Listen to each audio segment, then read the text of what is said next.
É com muita alegria que nós, mulheres, segundo o coração de Deus, estamos realizando esse culto de chá de bebê da irmã Priscila. É muita alegria para nós. E esse bebê, ele já está sendo amado pelos pais, pela família e por nós também. E esse bebê já tem um nome. E o nome escolhido para esse bebê é Vitor, que no latim significa vitorioso. E como o Vitor terá ao longo da sua vida uma vida de vitória, ele terá uma vida de vitória com a mãe e o pai, criando o Vitor no caminho do Senhor.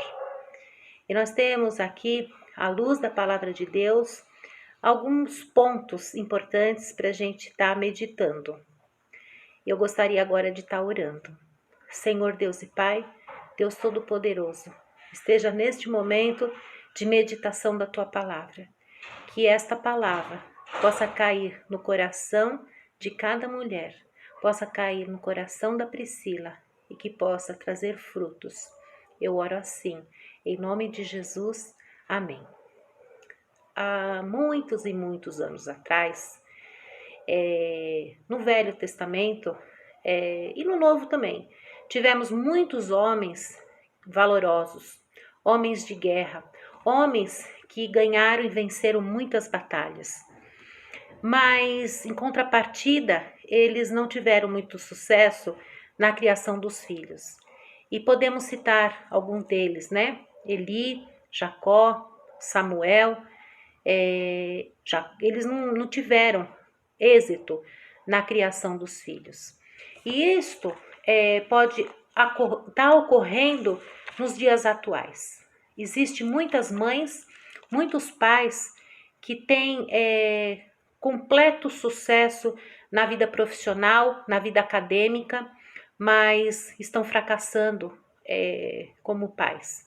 Estão se dedicando muito tempo a ganhar dinheiro para poder trazer alimento para o filho, para trazer um teto e roupas. E eu imagino, né, que a nossa irmã Priscila, o nosso varal, né, as roupinhas, a irmã Priscila já está preparando, o chovalzinho do bebê já deve estar quase pronto. E ela está se preocupando com isso, né? E os pais se preocupam com isso, mas esse não é a única tarefa de nós como pais. Nós devemos estar também preocupados com a vida emocional, com a vida psicológica dos filhos, com a vida espiritual dos filhos, né? Então, para a gente conseguir ter essa vitória, nós precisamos estar criando os nossos filhos no caminho, né?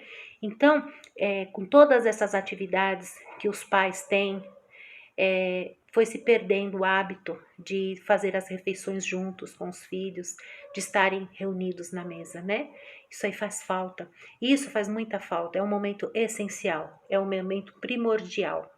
E eu gostaria de estar citando 2 versículos. Um é em Efésios 4:4, que diz assim: E vós, pais, não provoqueis a ira a vossos filhos, mas criai-vos na doutrina e admoestação do Senhor. E o outro versículo é em Colossenses 3:21, que diz assim: Vós, pais, não irriteis a vossos filhos, para que não percam o ânimo. Então, esses 2 versículos, eu gostaria que as irmãs estivessem depois lendo e relendo esses 2 versículos. E como uma mãe, um pai, irrita seu filho. Ele irrita seu filho quando não existe coerência naquilo que ele fala. A mãe fala uma coisa, mas ela não vive aquilo e que está falando para o filho. Ela fala: olha, meu filho, não pode entrar mentira aqui dentro de casa. E o telefone toca, a mãe, sem saber quem é que está do outro lado da linha, já fala para o filho: fala que eu não estou. Isso é uma falta de coerência. Isso, ela está falando uma coisa e está vivendo outra. Isso daí para o filho causa uma grande irritação. Então nós temos que ser coerentes naquilo que falamos. Outra coisa que irrita muito o filho é a falta de diálogo. Muitas vezes esse diálogo está sendo revertido em olhares de reprovação. O tempo todo o pai está com um olhar de reprovação. A mãe está com um olhar de reprovação para com os filhos. Outro ponto também é a falta de tempo. A falta de tempo para os filhos, isso aí causa tristeza, irritação no filho. O filho precisa ter um tempo junto com o pai, junto com a mãe, para estar se divertindo, para estar tomando um sorvete, para estar assistindo um filme. Ele precisa de tempo. E quando esse pai não tem tempo para o filho e tem tempo para outras coisas, o filho é um observador. O filho aprende muito mais com o que você faz no dia a dia do que com as suas palavras. Então isso daí traz uma grande interferência. Isso aí mexe muito com a criança, a falta de tempo. Então tem tempo para todo mundo, tem tempo para fazer todas as coisas, mas não tem tempo para ver o meu brinquedo, para ver as minhas coisas, né? Isso aí é um ponto importante. Outro ponto importante é quando existe comparação entre filhos. Isso, a criança fica muito, muito triste, muito, muito irritada. Nós, como pais, nós devemos cobrar empenho dos nossos filhos, mas não o mesmo desempenho. Por que não o mesmo desempenho? Porque cada criança é diferente uma da outra. Cada criança vai desempenhar aquela tarefa com mais dificuldade, outros com menos dificuldade. Então, não deve existir comparações entre filhos. Cada um é diferente do outro. Outra coisa que também irrita o filho é quando o pai é permissivo demais. Então, para não perder tempo, ele fala sim, sim, sim. Isso daí tá errado. O pai, ele precisa ter limite, ele precisa ter a voz ativa. Ele não pode ser rigoroso demais, nem permissivo demais. Ele tem que estar no meio termo. Tem coisas que com o filho não dá para se negociar, são coisas inegociáveis. Então tem que ser um não. Não tem conversa. E quanto mais for tentar reprimir aquela criança, rigoroso, vai ser pior. Mais triste, mais irritado e mais desmotivado, mais desanimado esse filho vai ficar. Então, os pais, eles precisam também estabelecer regras, limites. O filho precisa ter horário para entrar, horário para sair, horário e saber com quem vai, que hora chega, com quem está. Então, o pai precisa, a mãe precisa estar tendo esse tipo de controle, porque se a gente não tiver esse controle, a gente acaba perdendo os nossos filhos para o mundo. E quando que um pai e uma mãe provoca a ira do seu filho? Ele provoca a ira do seu filho quando ele vive em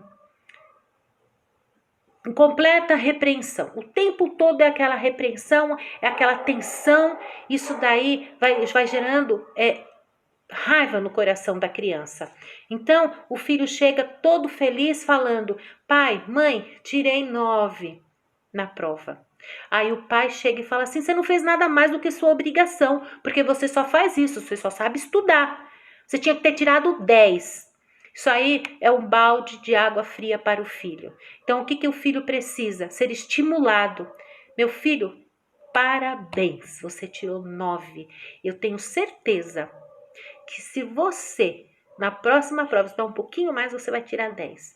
E ele vai ficar pensando, na próxima prova ele vai falar: não, eu consigo tirar 10, meu pai falou que eu consigo.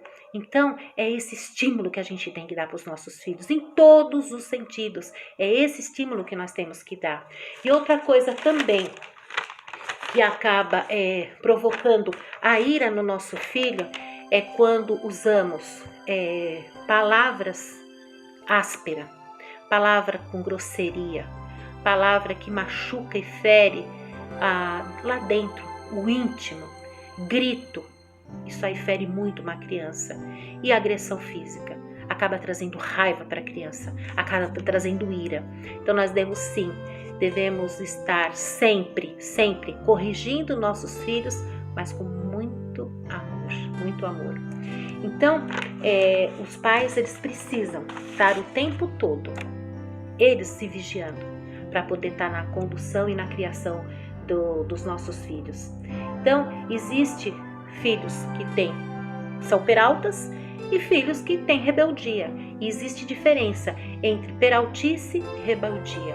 Então, o pai deve corrigir esse filho quando age com rebeldia, porque rebeldia é sinônimo de malcriação. Então, ele tem que ser corrigido, ele tem que ser disciplinado, né? Ele tem que ser castigado, porque quando nós fazemos algo bom, é bênção, nós recebemos bênção. E quando a gente faz algo que não é bom, nós recebemos punição, recebemos castigo.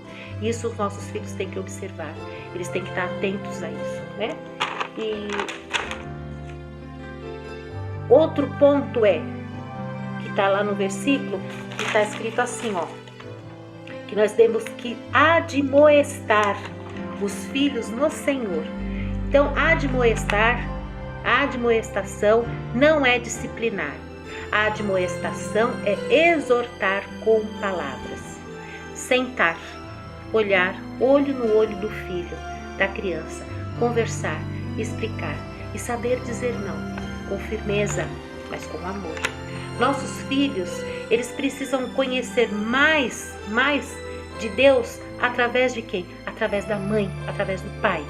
Mãe e pai têm um grande papel na educação cristã dos filhos. Nossos filhos têm que ser mais filhos de Deus do que nossos filhos.